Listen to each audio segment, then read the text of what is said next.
Welcome, everyone. I'm Karen Harrelson. I'm the Executive Director of Nourishing Generations.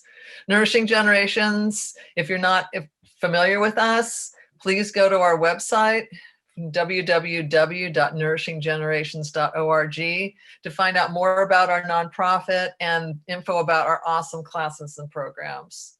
We're excited to present the first of our Nourishing Conversations series today. The overarching goal of Nourishing Generations is to support the health, wellness, and strength of our community. This is an especially challenging time when we need to take extra care to stay healthy. So today we're delighted to have Nancy Birang, a nutrition consultant and Nourishing Generation board member, talk to us about ways that we can nutritionally support a stronger immune system. Nancy is an integrative and board certified nutritionist with many years experience teaching and providing nutrition counseling. You can find out more information about Nancy and her services at www.fourseasonsnutrition.com. So please note that after this presentation, you can go to our website and check out all sorts of recipes and other information to go along with this. So thanks for being here today, Nancy. My pleasure, Karen.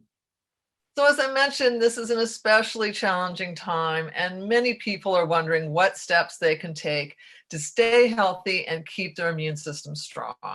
So can you give us an overview of how nutrition plays into a strategy of staying healthy and strong? Yes, Karen, this is an especially challenging time, and nourishment, being nourished, and nutrition plays a huge role.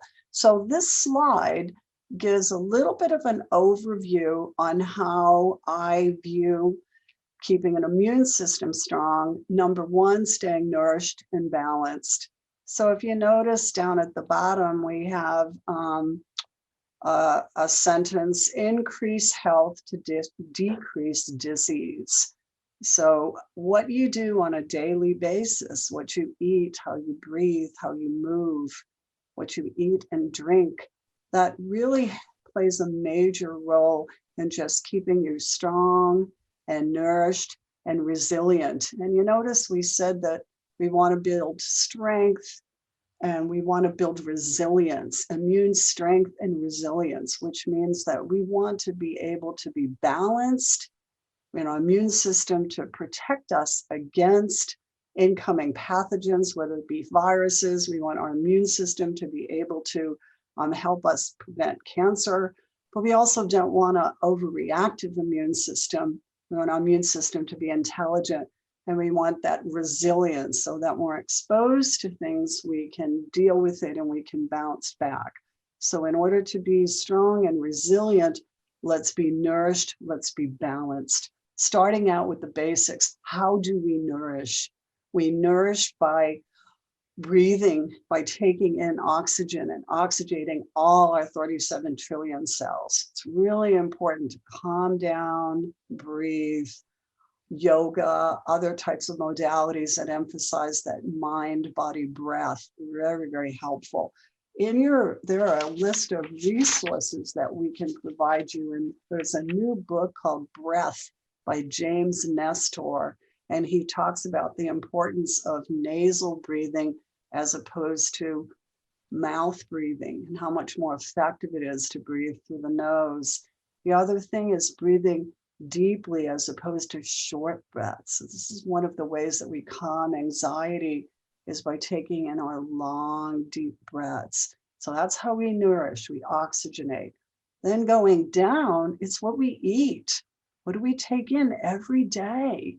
The macronutrients and the micronutrients that nourish all of our cells. And that's what our focus will be on in this talk. And what are we drinking? Are we staying hydrated? Very, very important for immune support. And then moving, getting some kind of exercise to have your immune systems circulate, immune cells circulate throughout the body. And at the top, we have love, and at the bottom, we have connect, because as human beings, this is another way we take in nourishment. We take in nourishment through the love and being socially connected to people. And during this time, it's a little bit more challenging. We need to maybe even connect over Zoom calls.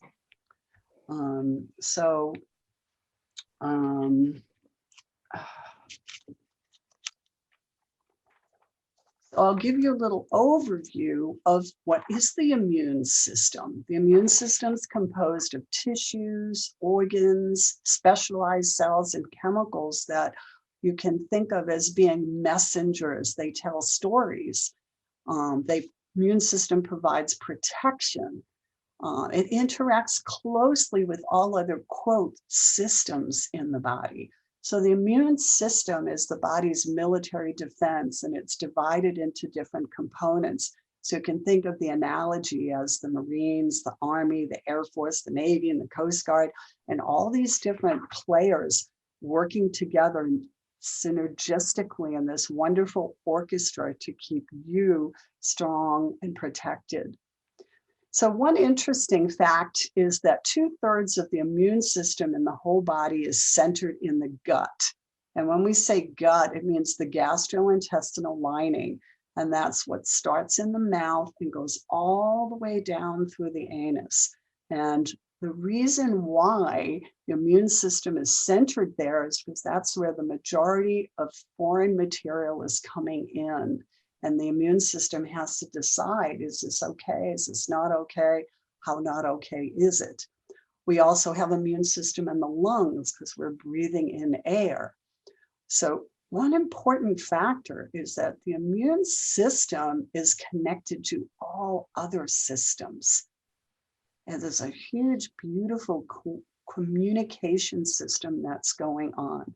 So the nervous system, the respiratory system, endocrine system, whatever system, they're all talking to each other. So there really is one system with a lot of interconnected parts, but really respecting the fact that if the majority of the immune system is in the gut, the GI lining, then what you eat and what you drink and your digestive elimination capacity is going to play a huge role in keeping your immune system strong, balanced, and resilient. So I like to use this quote by Dr. Mark Hyman, a functional medical doctor, that the body is one integrated system, not a collection of organs divided up by medical specialties. The medicine of the future connects everything. So we're looking at the body as a whole system with interconnecting parts of which the immune system plays a role. As an example, so we don't have the time to talk about all the different cells in the immune system, nor would you want to. It's pretty complex and technical, but just to give a little idea of how what you eat and how you live your life affects the cells in your immune system. So we have natural killer cells. Natural killer cells are non-specific, but they're very specialized white blood cells, especially important at hunting down abnormal cells such as cancer cells and viruses. We know that we can affect the production and the functionality of our natural killer cells by what we eat. And some of the key compounds in food that support our natural killer cells include vitamin C and bioflavonoids. So for example, you're eating an orange, and make sure to eat a little bit of the pulp. That's where the bioflavonoids are that work synergistically with vitamin C. Lots of veggies, colorful veggies and fruit will give us vitamin C. Carotenoids, there are thousands of carotenoids in our plant foods, such as beta carotene. Again, a diet that's rich in plant foods, veggies, and fruit will give us an abundance of the carotenoids that can support our natural killer cells and other immune cells. Zinc is a key player, and is a commonly is deficient. Nuts, seeds, and healthy organic animal foods. And then mushrooms provide beta glucans. A lot of very cool research about the action of beta glucans on not only natural killer cells, but other immune cells. Thanks so much for connecting the dots. So what are some tips? What can we do to support this complex network? Yeah, so yeah, this is really important. Big picture. Now let's go over some information that's big picture. What's under your control? What can you do every day that's going to help your immune system stay strong? So let's go down these 6 strategies, and then you can give yourself a self-assessment. How am I with these 6 strategies? Number 1, be hydrated. Sounds simple, but a lot of us are dehydrated. Be hydrated with hydrating liquids and water. Number 2, be nourished. And that will be the focus. Be hydrated and nourished. That's what we're going to focus on, because this is a nutrition talk. But besides that, what else is going on with your life in your body? Be fit, get some exercise, be rested.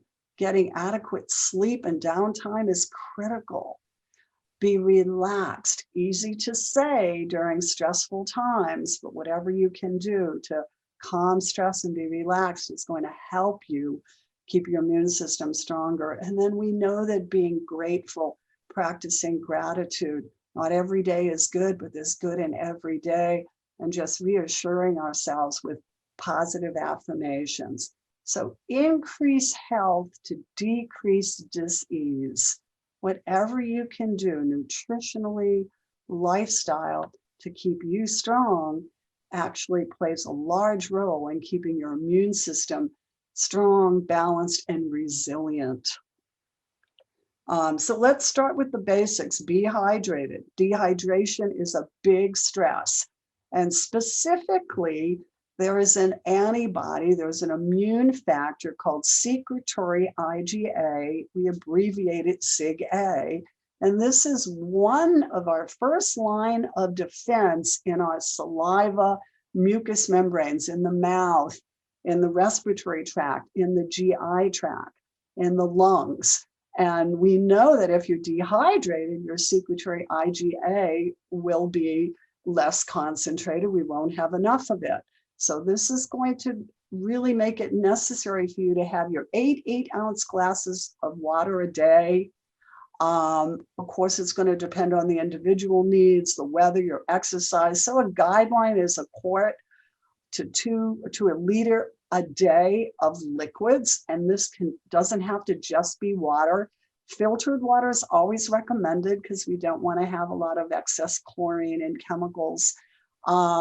You can add some lemon or a splash of a pomegranate juice or another juice that will add minerals to your water. Adding minerals to your water is going to help facilitate getting water into the cells. It isn't just downing a whole bunch of water. We find that actually having some other lemon or juice or some electrolytes in there helps the water get into the cells. Herb teas, ginger, turmeric, green tea. So part of your water intake can be from a wonderful herb tea, whatever kind of tea you like. I'll often take a cup of water and just put a tea bag in there as a cold brew, or I'll brew a big batch of a warm tea and sip on it all day. Broths tend to be very, very reassuring and satisfying and warm. So I often will have a simmering broth on the stove, or I'll use it as a soup base. And then if you look up here in the corner, there's a chia drink, and we'll provide you with a recipe of how to make your own chia drink.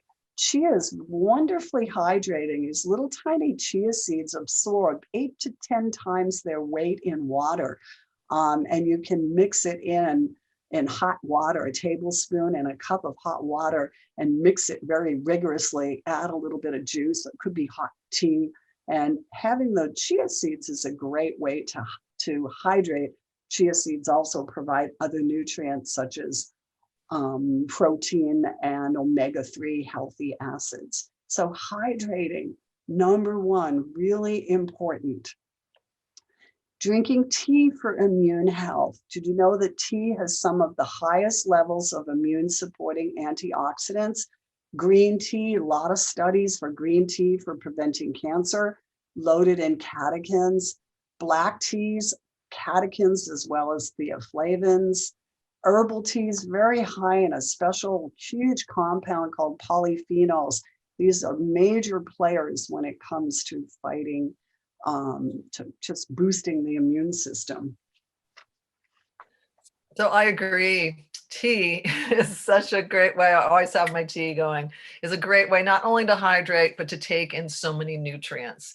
In our Nourishing Generations children's classes, we make sun tea with fresh mint with the kids. Yeah, the kids really do enjoy making tea, and also encouraging children hydrate, because a lot of times they're so busy running around that we have to remind them, slow down, hydrate. And as well as being blood sugar balanced, we teach the kids that they have to be hydrated, because if you're not hydrated, it hurts your brain. Dehydration causes fatigue and brain fog. So, and tea is just such a delightful way. I'll often be sipping on chamomile tea because I find that very, very tasty and relaxing. So let's see, we've got let's go over some ideas to stay nutritionally strong. Okay, we talked about hydration. So now what else is under our control? We want to be nourished. How do we stay nourished, right? Number one, enjoy regular meals at regular times. This means not skipping meals. It's very, very a big stress on the body if you skip meals. So it's important to balance blood sugar and balance energy levels.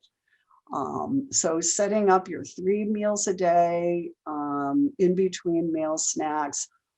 Also really important to have appropriate portions. So not overeating at one time. Some people who are busy during the day and then have a very large meal at night, that's not really a recipe for health. It really upsets your blood sugar. It can upset your sleep. We have to really figure out what are the appropriate portions for you. Many people sometimes overdo because the food tastes good, but if we eat slowly and we chew well, we may find out that we can have half the portions we usually have, depending on what your needs are. But really important to optimize blood sugar and energy by looking at what our portions are, and we'll talk a little bit more about that. And then number 3, eat mostly plants. It doesn't mean you have to be vegetarian or vegan, but a health promoting diet is really a diet that is mostly plants. And there's lots to choose from. There's veggies, there's whole grains, fruit, beans, nuts, seeds, herbs, spices. You can have a wonderfully tasty meals made mostly from plants. And then our number 4, our animal foods are in smaller amounts, and we have them high quality, meaning organic, and paying attention to how the animal is living. So we don't want to have in extra antibiotics, hormones, pesticides, with smaller amount of animal foods and mostly plant foods. And we'll talk a bit more about that. So Michael Pollan has a quote, "Eat food, not too much, and mostly plants." I thought this was kind of lovely. Michael Pollan has written many books. One of his books was called Cooked. And it's very delightful the way he phrases things. He has a book called Food Rules, which is brilliant. It's like has a 1 sentence on each page. And for example, one of them is eat plants, not food made in plants. So I think of this as a guideline. So one of the reasons we want a plant-focused diet, so it's not plant-based, is used by the vegan people. That means plant-based. I'm not doing animal foods. I like to think of plant-focused because you can have animal foods in your diet as long as they're high quality and they're not, and it's at a small to moderate amount. One of the reasons a plant-focused diet is so health promoting and so immune strengthening is because there are thousands of phyto plant nutrients in plant foods. And these include polyphenols, flavonoids, carotenoids, all of these big names. And when you're eating these foods, you don't even know that behind the scenes you're getting ellagic acid and glucosinolates. These are all major players. They're cell signalers. They talk to our cells. They keep them healthy and strong. And so I gave you a link. There is a link, healthline.com, for phytonutrients. Healthline.com is a good source to find referenced material. So you notice if you have a diverse amount of plant foods and a diverse amount of colors, that's actually going to give you quite a few phytonutrients that are going to help you keep your immune system and other systems strong and robust. And so just to drive the point home, there are well-studied immune-supporting compounds in foods. And if you look at these foods on the right, if you're including these foods in your daily diet, these are ways to get in all of these well-studied compounds. So again, when you're enjoying your broccoli and your cauliflower, you're not thinking that, wow, I'm taking in my isothiocyanates and my glucosinolates. You're thinking, oh, this broccoli is just really kind of delicious. But behind the scenes, you're actually getting in quite a bit of health promoting nutrition. So be nourished. How do we be nourished? Let's get into some of the details. Think of macronutrients and micronutrients. So macronutrients, protein, carbs, and fat, we take in larger amounts, gram amounts, milligram amounts. As far as the immune system goes, protein is critical because it's what we use to build immune cells. So if people are sick, they have chronic issues, and doctor may do blood tests to look at a total protein, albumin or pre-albumin. And when those are low, we're concerned because we don't have enough of that protein building block to build immune cells. And then carbohydrates. Carbohydrates, it isn't just cookies and sugar. Those are carbs. Those are our simple carbs. But then there are the complex carbs we get from vegetables and fruit and grains and beans. And these are where we get our micronutrients. So micronutrients are vitamins, minerals, assorted plant nutrients. We take them in smaller amounts, microgram amounts, for example.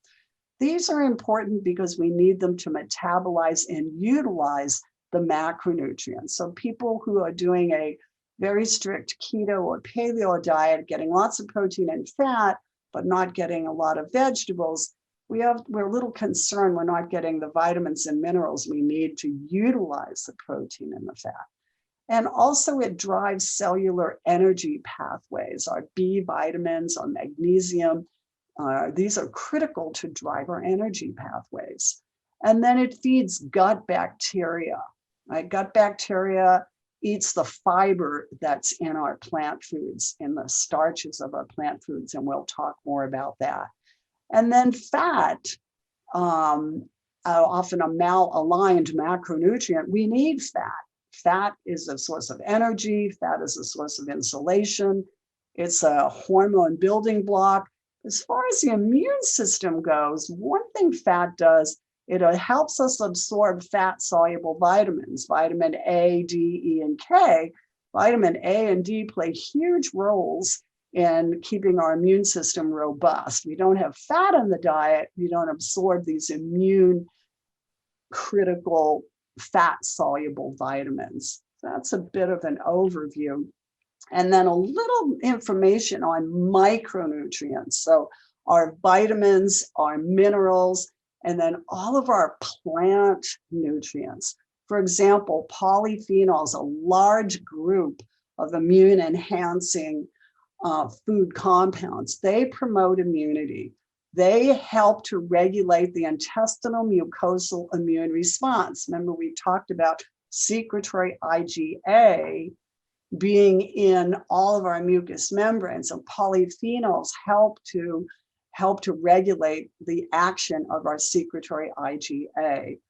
For example, polyphenols, curcumin and turmeric, and epigallocatechin gallate, EGCG, big word for what's in green tea. These are actually cell regulators, as all of these guys are cell regulators. What does that mean?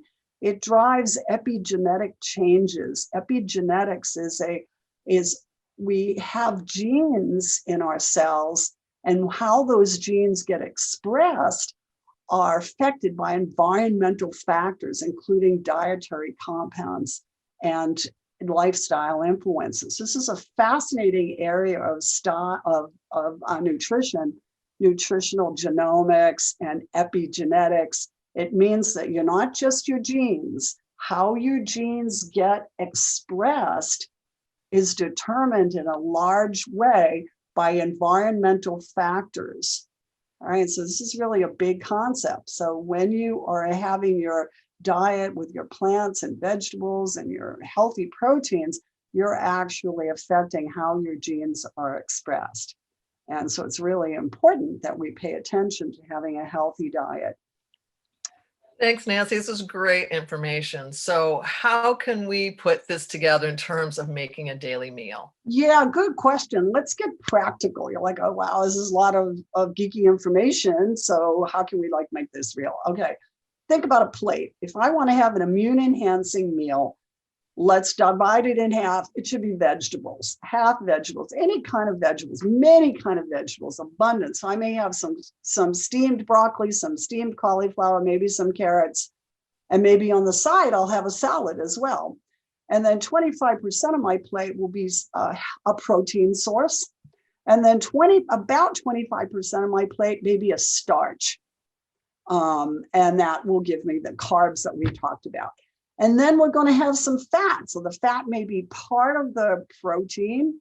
The fat, I may just drizzle with some olive oil. I may include some olives. And then, of course, I'm going to have some spices, because spices spice up the life. Not only do they add flavor and taste, but in and of themselves, they have many compounds that support the immune system and help to keep us healthy. So if you notice, there's different ways to do this. One way I like to do is have like a Nourish bowl, where I just have one of my favorite bowls, and I layer in some veggies like spinach greens or salad greens, and I put in maybe some sliced chicken.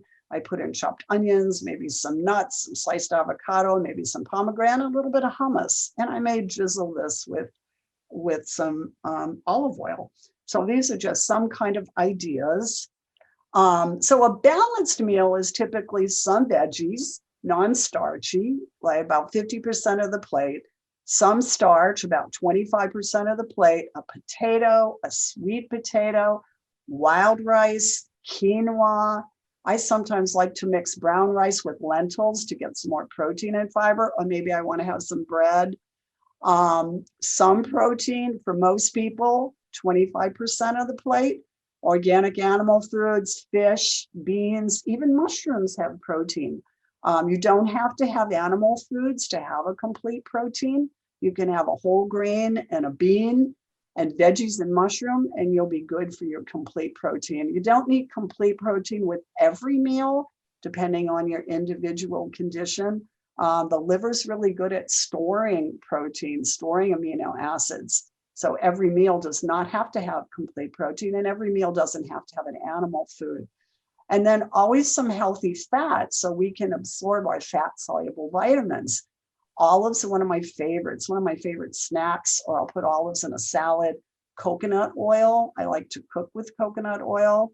I'll actually put it in a smoothie as well. If you're making like a green smoothie, many people put lots of veggies in their fruit and blend it up and think it's good. If you add a little bit of fat, whether it's nuts, seeds, nut butter, coconut oil, or avocado, that will help you absorb all the fat-soluble vitamins in that green smoothie. Nuts and seeds are a good source of healthy fat. And then your organic animal foods and fish are a good source of fat as well. So this is kind of a little overview. And then there's a question, what would you add?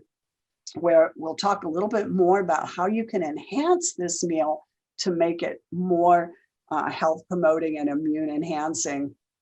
So also some fruit. Sometimes fruit is in a meal. Like I made an arugula strawberry salad last night with some pecans, because strawberries are in season, arugula is in season, and it worked. So sometimes I have fruit with the meal, and sometimes I have it in between a meal. So fruit is an excellent in between meal snack. Generous herbs and spices, water, herb tea or broth, and then condiments. So this is really an important part of a meal. When I said, what would you add? So adding in some cultured food, which we'll talk about, yogurt or sauerkraut or kimchi, supports digestion, adds in probiotic bacteria that we'll talk more about, major players in boosting and balancing the immune system. And then we have our booster foods. So these are the foods we take in smaller amounts, and they just help us out in different ways. For example, apple cider vinegar, a tablespoon in a cup of water supports digestion, or adding apple cider vinegar as part of your salad dressing. Ground flaxseed, adding that to a granola or an oatmeal adds fiber for gut bacteria, adds protein and healthy fat. Seaweed adds minerals, and then spirulina, if you add that in, is another easy to absorb protein source, and also is very alkalizing, provides minerals. So this is just, again, a little overview of how to add in some boosters to your daily diet, just to add added nutrition. Down at the bottom, nutritional yeast is another way to add in protein, especially if you're more vegetarian or vegan. Adds proteins, vitamins, especially B vitamins, and adds minerals, especially chromium. So immune enhancing foods, a little checklist. Make sure you're getting enough protein. Protein, we don't want too much. We don't want too little. We want just enough. So it's about 25% of the plate. Organic animal foods, eggs, fish, bone broths, whey, beans, soy, building blocks for immune system. Citrus foods, citrus is in season now. On our website, there'll be a recipe for a avocado orange salad, or having an orange, a cara orange, or having a tangerine as a snack. Getting in our citrus foods is going to give us vitamin C, bioflavonoids, and then another immune boosting player called quercetin, which are also getting in when you have your vegetables and fruits. So vitamin C is very rich in our citrus foods. And when you have the foods, it also has those bioflavonoids that synergize with the vitamin C. All your colorful veggies and fruit. Colorful veggies and fruit are going to give you vitamin A, vitamin C, minerals, thousands of plant nutrients, as well as fiber. So if I had to say what's my number one to immune enhancing food group, I would say make sure you're getting in your veggies and fruit. It's like 10 half-cup servings of veggies a day, 2 to 4 servings of fruit a day. It's easy to do. If you just make a big salad, you make a big soup, you munch on carrots as a snack, lots of creative ways to get in your colorful veggies and fruit. And then mushrooms, a good source of beta glucans, immune enhancing, lots of cool research on beta glucans. Also a source of selenium, important for immune system and thyroid, and also a source of vitamin D, one of the few form of foods that have vitamin D in it. Mushrooms should be cooked, and I like them to be organic. Mushrooms are very high in chitin, which is very, very hard to digest. So you don't want to have raw mushrooms. I like to saute, say oyster mushrooms are highest in protein, highest in bioavailable protein, easiest to digest. Saute some oyster mushrooms, king trumpet mushrooms, or oyster mushrooms, mix in some other mushrooms. They're delicious. They're a good protein source, and they're giving you those beta glucans. Again, you're not going to get the beta glucans if they're raw. They have to be cooked. I like to make an immune enhancing soup and then cook the mushrooms with some onions and vegetables, add broth and blend it up. So that cooking and blending is going to make the mushrooms more digestible, so you will get in these immune boosting beta glucans. And then nuts and seeds, very rich in zinc. Zinc is an important player for the immune system. Zinc, nuts and seeds have a lot of fat and calories, so we're going to have about a quarter cup, maybe 1 to 2 times a day is a good serving for raw nuts and seeds. I would actually say I love to put them in salads.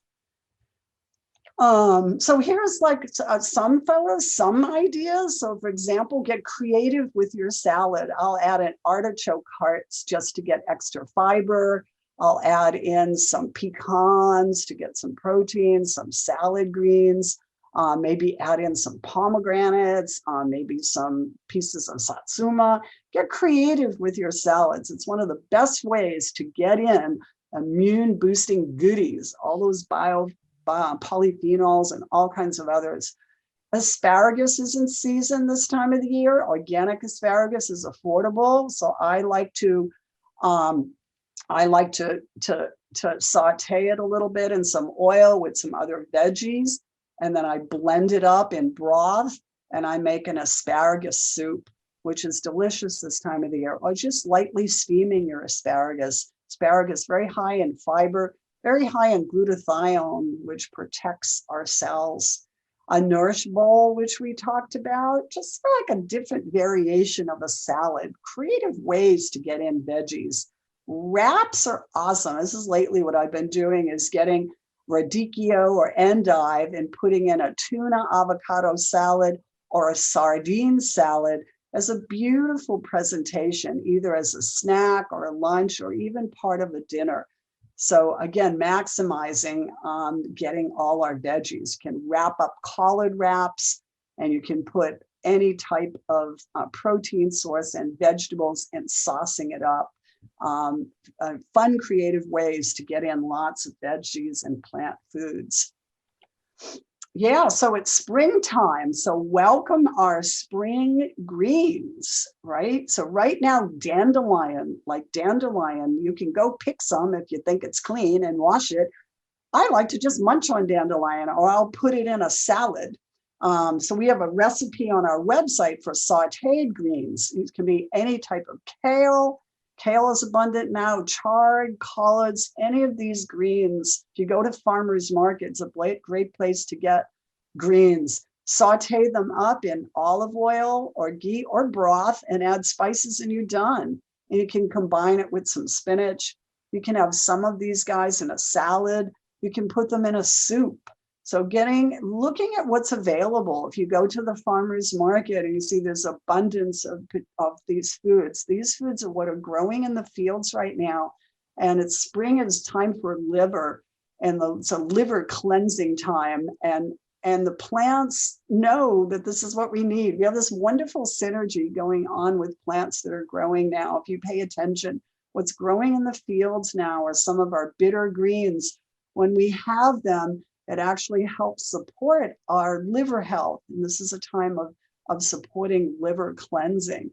So adding in your greens and get a little bit adventurous, like maybe make an arugula salad, arugula strawberry salad I talked about, add a little bit of toasted sunflower seeds or pecans and add a dressing with some apple cider vinegar and olive oil.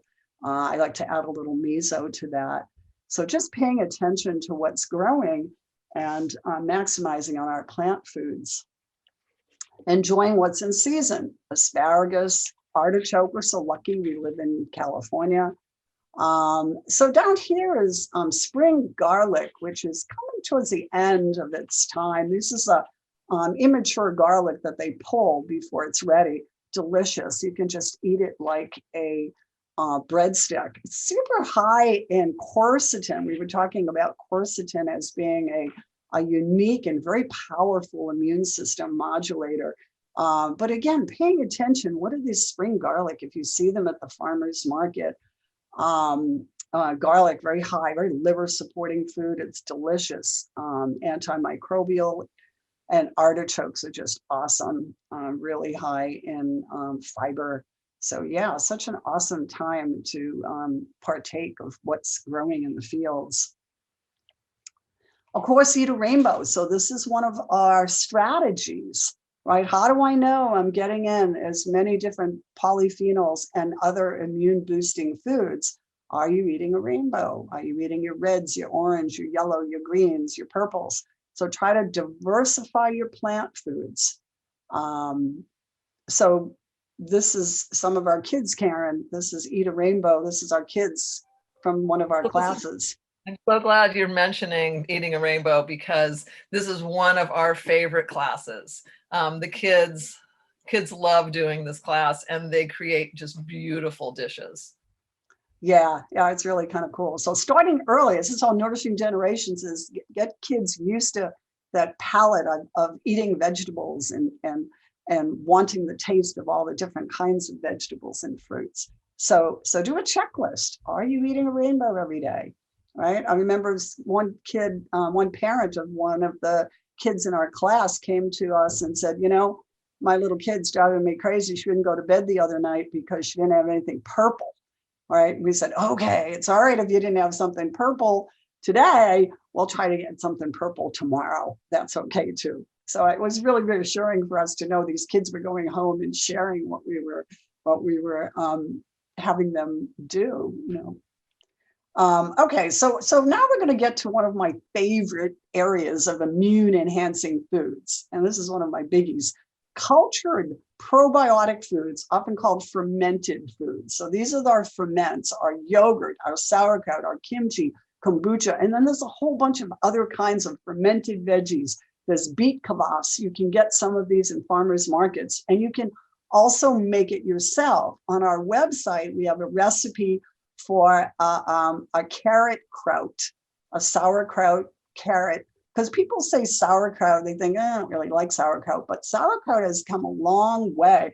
It's basically fermented cabbage, and we add in some beets, and we add in some carrots, and we ferment these, and they're just delicious. So adding this as a condiment with your food, you can make your own sauerkraut. I like using kraut source. Kraut source has a metal fitting, and we have a recipe on our website that will tell you how to make your own delicious sauerkraut or fermented veggies, or you can buy them.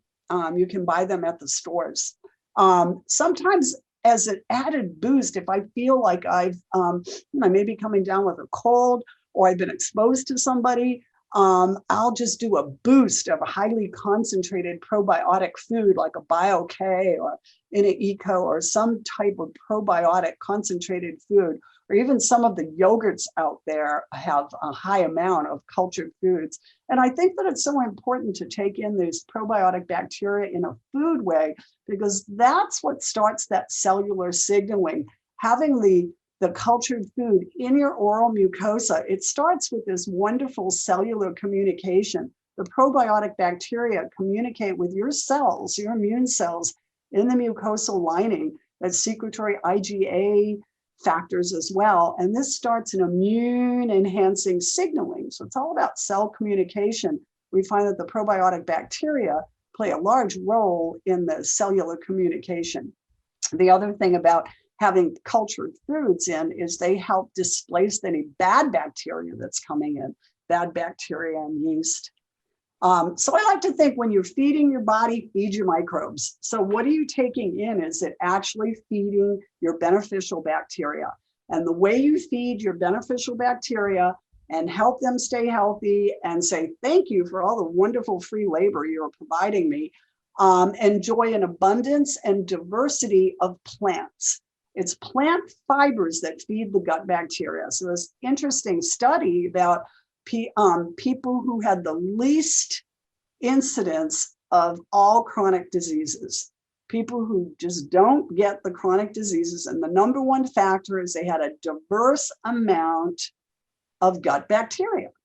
So the more diverse gut bacteria, friendly bacteria you have in your gut, the better you can fight off all chronic diseases. And this was a huge study. And then the second question is, okay, so if I need the most diverse and abundant good bacteria in my gut, how do I get it? Do I get it by taking in probiotic caps? Do I take it by taking in probiotic foods?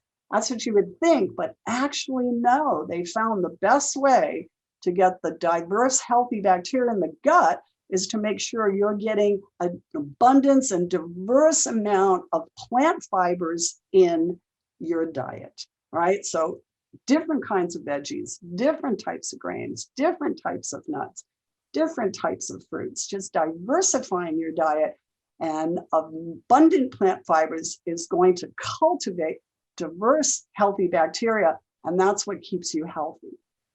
And then avoid processed sugars or excess sugar, because that feeds the bad bacteria, right? And that will displace the good bacteria. Avoid artificial sweeteners. There was an interesting study that came out and found one of the problems, as many problems with artificial sweeteners, in diet sodas is that it disrupts your microbiome. Your microbiome is the genome, the genes of your microbiota, of your good bacteria. So those diet sodas, not a good idea. Enjoy cultured foods, have filtered water, because the chlorine in tap water can kill our good bacteria. And then optimizing bowel movement. So for example, if constipation is a challenge, that's a showstopper. That's going to promote overgrowth of bad bacteria. So we need to really do what we can to stimulate digestion and elimination. So interesting, microbiome and immune crosstalk. So with all of the COVID research that's coming out right now, lots of cool information. The commensal microbiota, your friendly bacteria, they regulate the immune cell response against pathogens and cancer. And this is fascinating information. So they have found people who have higher risk for getting, say, respiratory infections like COVID and getting more severe type infection. A lot of these people had what we call dysbiosis. They did not have healthy gut bacteria.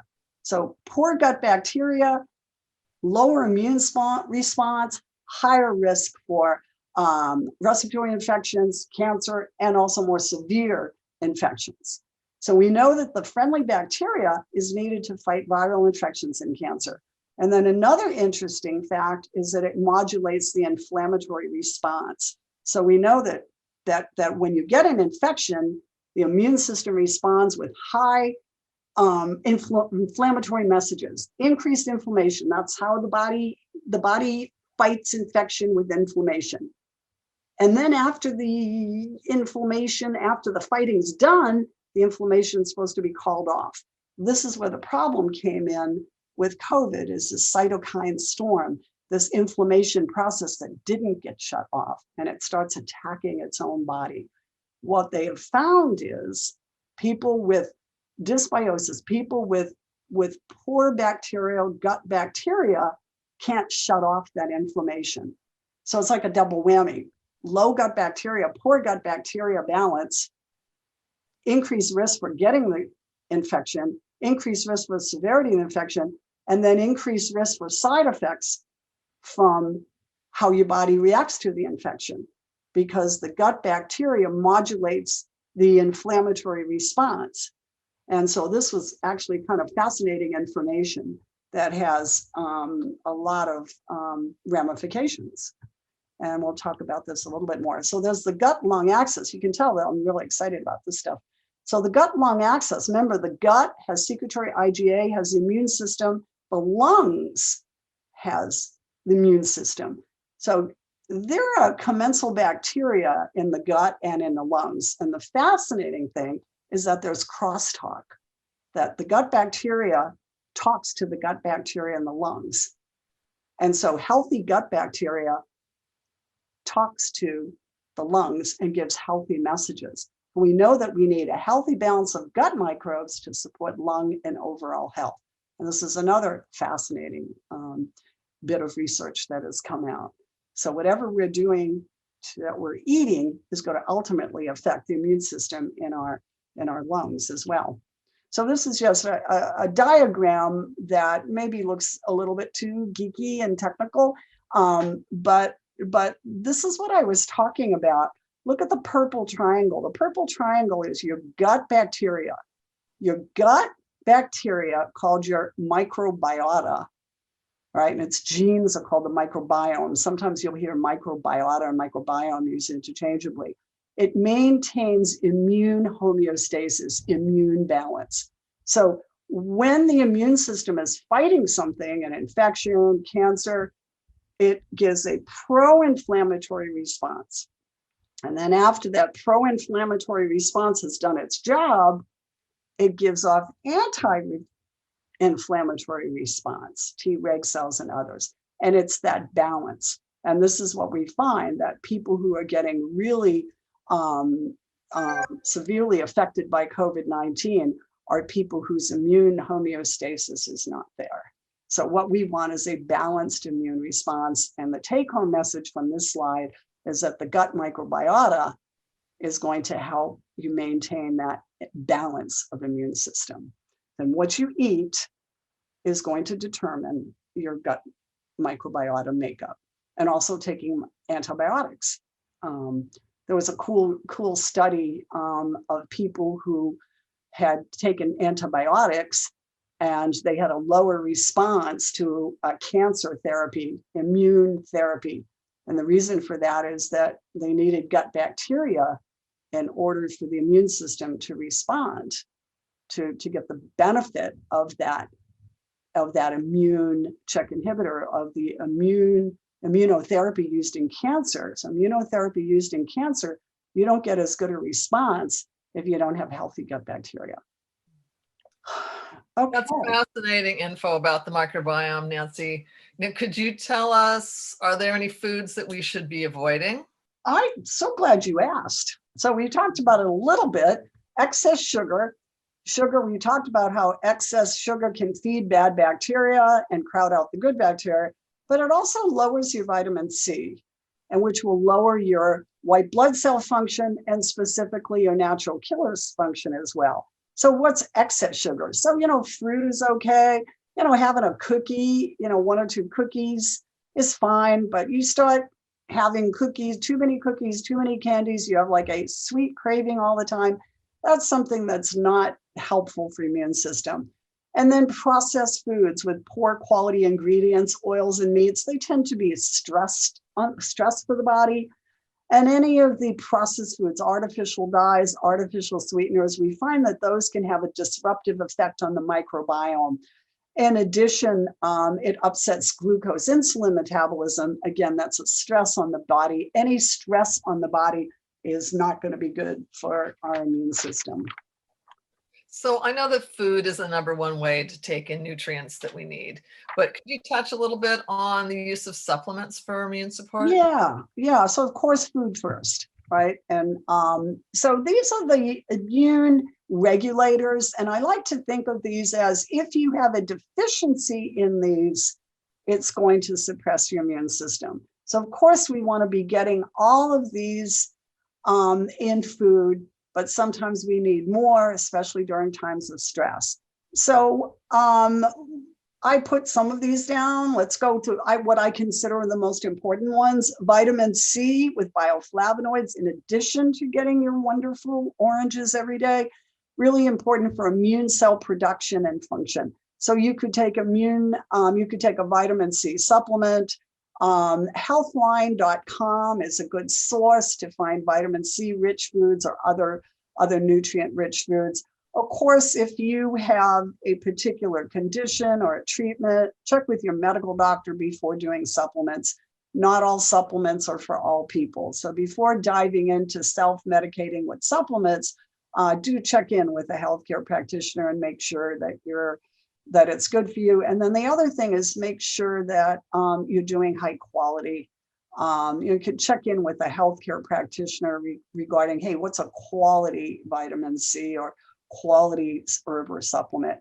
So #2 would be zinc. So zinc, there's a lot of studies coming out that relate zinc to poor taste. If you notice, one of the symptoms of the respiratory virus infection, COVID, is people have poor taste.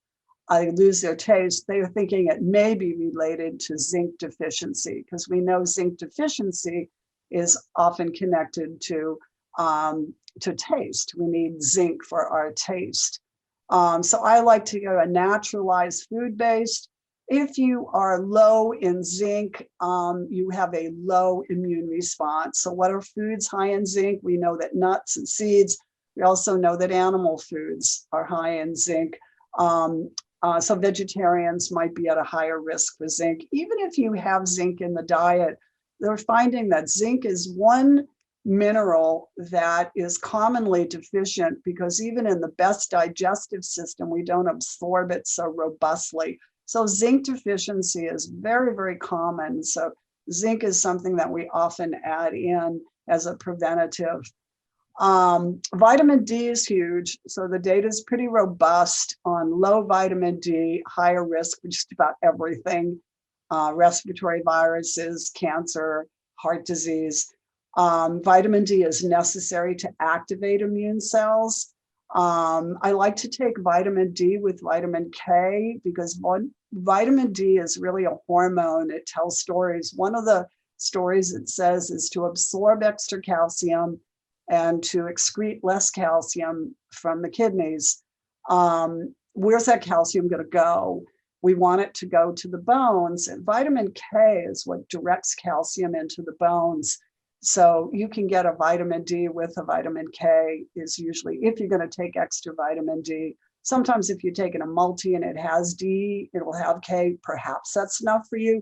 You can talk to your doctor about testing for vitamin D to see where you're at. Magnesium is a common deficiency. It activates vitamin D. All these guys kind of work together. Magnesium can be another mineral that's hard to get enough of it in the diet. And if there's a lot of stress, you can be burning through your magnesium. I like to take glycinate, taurate, or threonate for the brain. Again, healthline.com is a good source if you want to find out what are foods that are high in magnesium. So these are kind of the top ones that I make sure there's no deficiencies in. And these are some references for you as well. So then we come to other key immune regulators, which would be our mushroom extracts.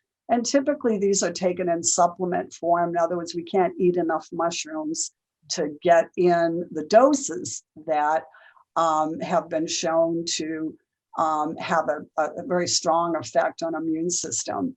So reishi, turkey tail, maitake, shiitake, chaga. Some people will take these as extracts all together. Some people will take them as singles. There are powders now that you can add into a smoothie or add into a tea that are wonderful. Again, you need to go to a really reputable brand. That's really key. There's a new book that Christopher Hobbs just came out with called Medicinal Mushrooms. It's wonderful. It has wonderful pictures. And he also has a lot of DIY, do it yourself, make your own reishi medicine, make your own reishi tea. So you can buy chopped up reishi and make a very strong tea called a decoction and drink that. And that's a form of making your own medicine. Yeah, so mushroom extracts are huge, just all the time, just to kind of keep you healthy.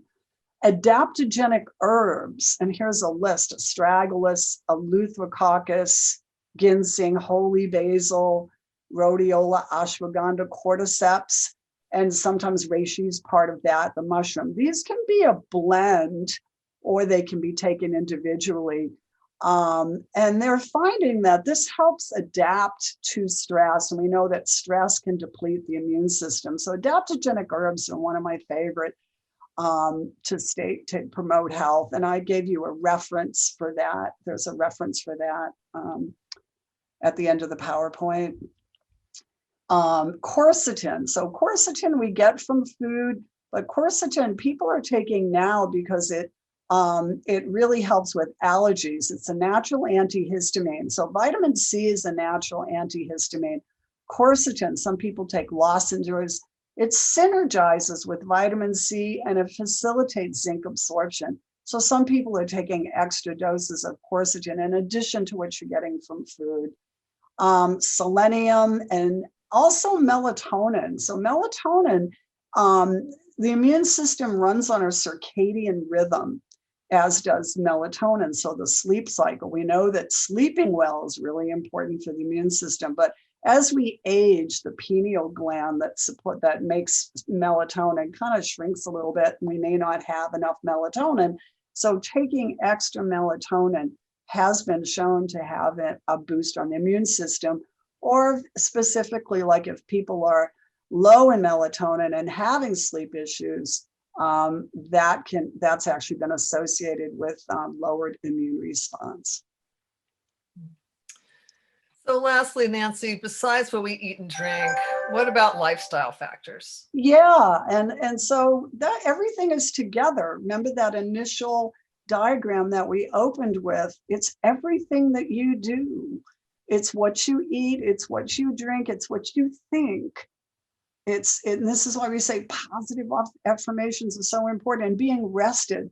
We know that sleep affects our immune parameters, and we know that poor sleep can actually, we don't get as good vaccine responses, and we know that it's going to disrupt everything, including our immune system. So this is almost like an extra talk that we could do, a conversation on, okay, what are ways to nutritionally support our sleep? Sleep immune crosstalk is really important. So make sure you're getting your rest and that you're getting your sleep.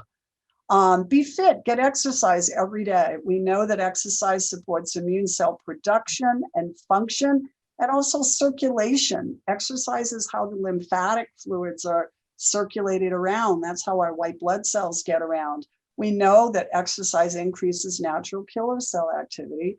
It lowers stress hormones. We know that stress lowers immunity. So anything that can lower stress is going to be helpful for our immune response, as well as supporting just about everything, cardiovascular and bone support.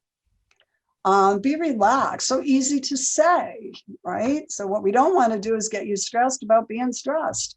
So stress depletes and imbalances the immune system. Do what works for you. For a lot of people, keeping a healthy routine, having your water, wake up in the morning and a glass of lemon water, having your breakfast and lunch and dinner at the same times every day, doing your extra breathing, maybe as part of your yoga practice, maybe when you're in the car, I mean, making an effort to do your nasal breathing, staying calm, spending time outside, especially now things are growing. It's lovely to be outside. What works for you? Walks, yoga, tai chi, dancing, bicycling, gardening. What works for you? Do it, even if you have to schedule it in. Being socially connected has been a challenge during this last year, but it's so important. We need to feed our souls and our spirits. Some people calm their stress response with their smartphones, and they put a biofeedback like a Calm or Headspace, and they do that when they feel themselves feeling a little anxious. You can use an app on your phone to help calm you down. Tapping, EFT for some people. What works for you? It's just really important. So lifestyle factors for stronger immune cells: joy, laughter, fun, socialization, sleep, deep breathing, yoga, meditation, being outside, touch. There are numerous studies that show, they've done elaborate studies where they've tested people's natural killer cells before and after and compared them. And so they drew people's blood, tested natural killer cells, and then they gave them a hug, or they did chiropractic or acupuncture, just touch, and then they tested the natural killer cells after, and they went up in all instances. And the same thing as being outside, the same thing as watching a funny movie or just hanging out and having fun. It really does work. And then being grateful in our daily lives. You must see it's not happiness that makes us grateful, but the gratefulness that makes us happy. So when it's tough and you're feeling depressed and you want to just fight that, you want to just do this mental switch and do your breathing and focus on some positive affirmations. And we find that that really does have an effect on your immune system. So Nancy, thank you so much for being with us today and for this amazing informative talk. So everyone, thank you so much for listening. Please go to our website and check out the recipes that Nancy's mentioned today and other immune boosting recipes. So again, thank you so much, and stay tuned for our next Nourishing Conversations. Bye-bye.